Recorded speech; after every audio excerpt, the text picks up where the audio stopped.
લા દિવાળી નજીક આવી એટલે ઘરમાં નાસ્તા બનાવવાના તો ચાલુ થઈ જ ગયા હશે. એમાં મમ્મીના હાથના બનેલા નાસ્તા ખાવાની મજા જ આવી જાય. પણ આપણા મીનાક્ષી બા અને એમનું મન મસ્તી ગૃહ ઉદ્યોગ મસ્ત જાડા મઠિયા બનાવતું હોય તો મમ્મીને કેમ હેરાન કરાયેલા?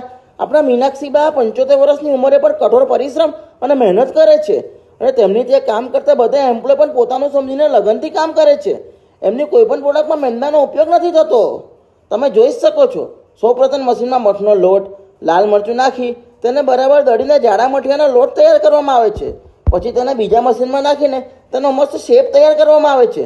પછી લોટને બરાબર ગૂંથીને તેનું મસ્ત લીસું લેયર તૈયાર કરીને તેને મઠિયા આકારના મશીનમાં નાખવામાં આવે છે. અને આપણા જાડા મઠિયા તૈયાર.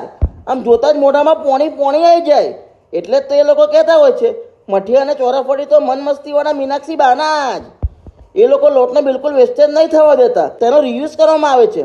ત્યાર પછી તળતા પહેલાં મઠિયાને